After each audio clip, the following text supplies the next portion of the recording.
TED Women, what's up? Not good enough. Hello, TED Women, what is up? My name is Maysoon Zayid, and I am not drunk, but the doctor who delivered me was. He cut my mom 6 different times in 6 different directions, suffocating poor little me in the process.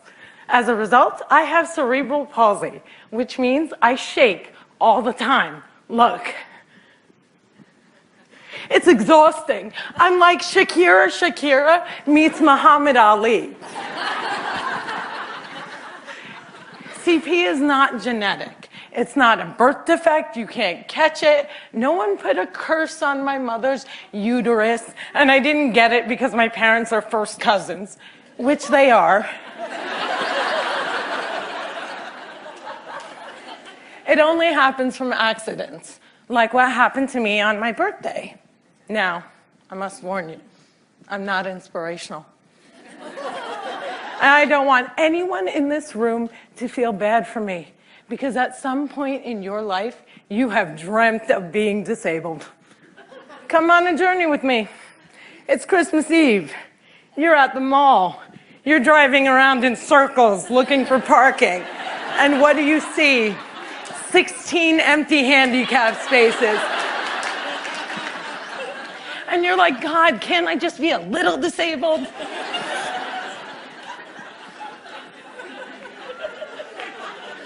Also, I gotta tell you, I got 99 problems and palsy is just one. If there was an oppression Olympics, I would win the gold medal. I'm Palestinian, Muslim, I'm female, I'm disabled, and I live in New Jersey.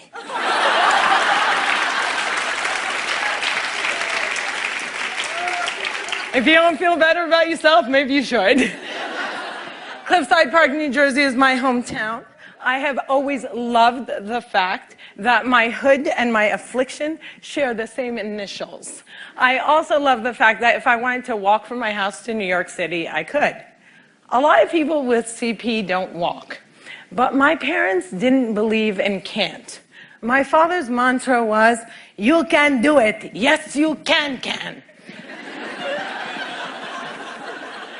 So, if my 3 older sisters were mopping, I was mopping. If my 3 older sisters went to public school, my parents would sue the school system and guarantee that I went too. And if we didn't all get A's, we all got my mother's slipper.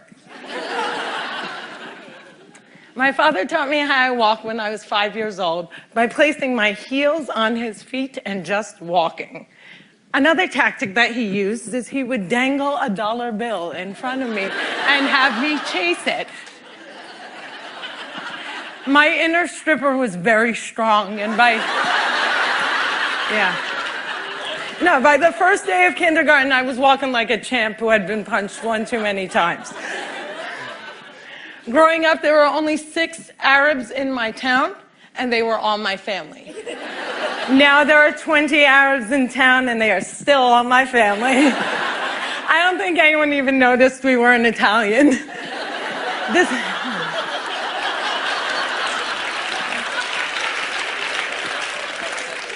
This was before 9/11 and before politicians thought it was appropriate to use "I hate Muslims" as a campaign slogan. The people that I grew up with had no problem with my faith. They did, however, seem very concerned that I would starve to death during Ramadan. I would explain to them that I have enough fat to live off of for 3 whole months, so fasting from sunrise to sunset is a piece of cake. I have tap danced on Broadway. Yeah, on Broadway. It's crazy. My parents couldn't afford physical therapy, so they sent me to dancing school.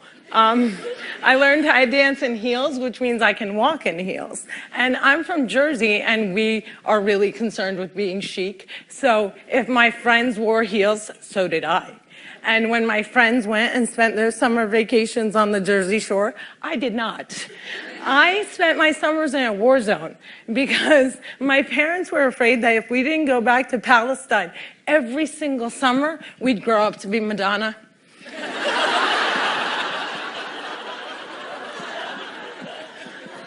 Summer vacations often consisted of my father trying to heal me. So I drank deer's milk, I had hot cups on my back, I was dunked in the Dead Sea, and I remember the water burning my eyes and thinking, it's working, it's working! But one miracle cure we did find was yoga. I have to tell you, it's very boring.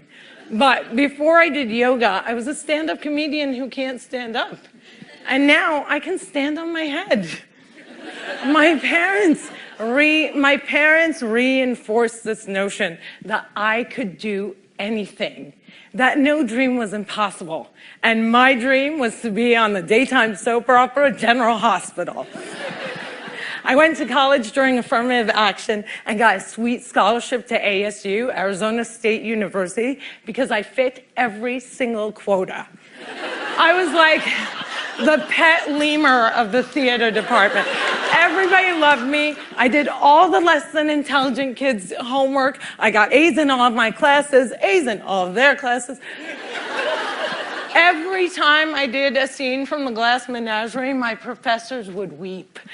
But I never got cast. Finally, my senior year, ASU decided to do a show called They Dance Real Slow in Jackson. It's a play about a girl with CP. I was a girl with CP. So I start shouting from the rooftops, I'm finally gonna get a part. I have cerebral palsy. Free at last, free at last. Thank God almighty I'm free at last. I didn't get the part. Sherry Brown got the part. I went racing to the head of the theater department, crying hysterically like someone shot my cat, to ask her why. And she said it was because they didn't think I could do the stunts. I said, excuse me, if I can't do the stunts, neither can the character.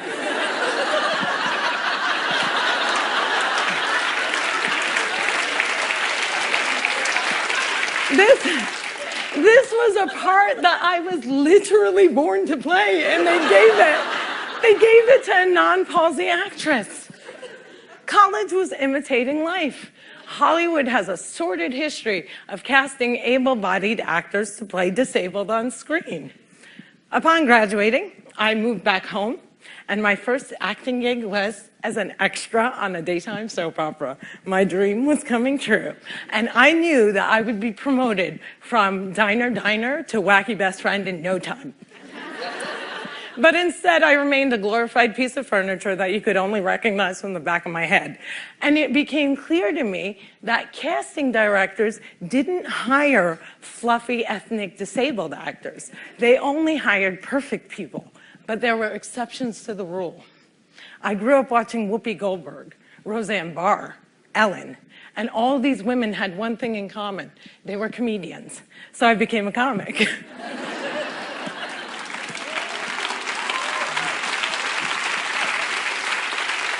My first gig was driving famous comics from New York City to shows in New Jersey. And I'll never forget the face of the first comic I ever drove when he realized that he was speeding down the New Jersey Turnpike with a chick with CP driving him.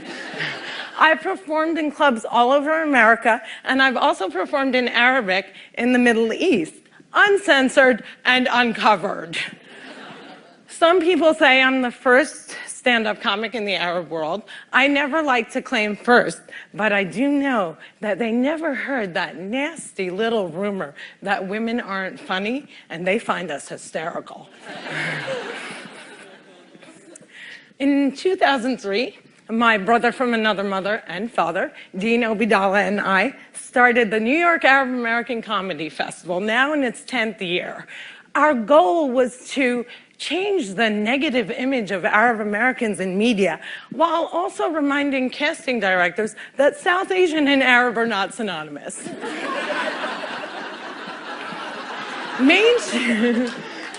Mainstreaming Arabs was much, much easier than conquering the challenge against the stigma against disability. My big break came in 2010. I was invited to be a guest on the cable news show Countdown with Keith Olbermann.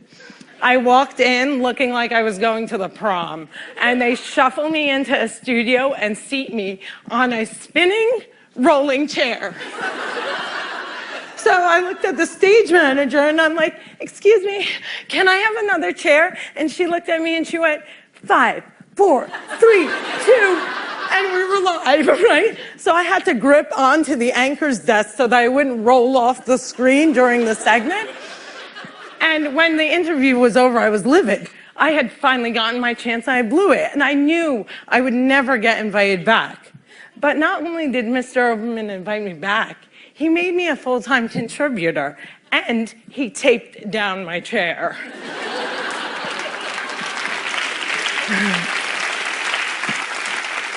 One fun fact I learned while on the air with Keith Oberman was that humans on the internet are scumbags. People say children are cruel, but I was never made fun of as a child or an adult. Suddenly, my disability on the World Wide Web is fair game. I would look at clips online and see comments like, yo, why is she tweaking? Yo, is she retarded? And my favorite, poor Gumby-mouthed terrorist, what does she suffer from? We should really pray for her. One commenter even suggested that I add my disability to my credits. Screenwriter, comedian, palsy. Disability is as visual as race. If a wheelchair user can't play Beyonce, then Beyonce can't play a wheelchair user. The disabled are the largest... Yeah, clap for them, man. Come on.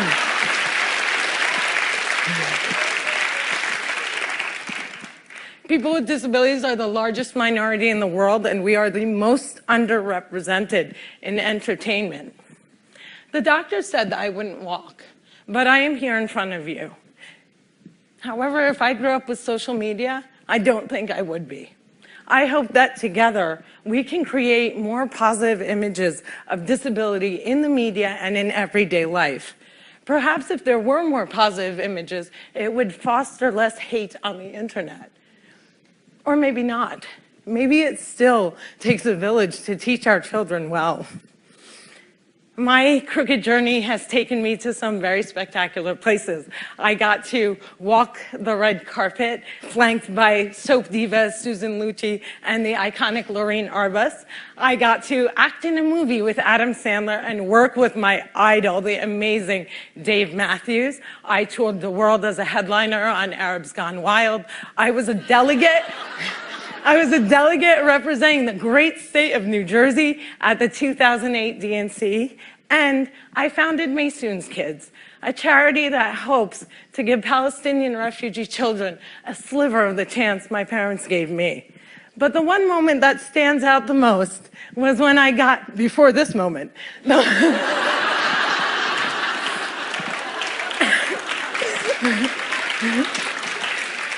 But the one moment that stands out the most was when I got to perform for the man who flies like a butterfly and stings like a bee, has Parkinson's and shakes just like me, Muhammad Ali.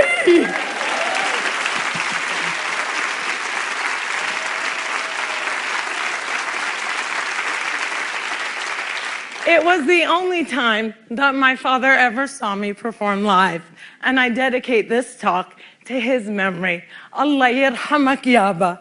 My name is Maysoon Zayid, and if I can, you can.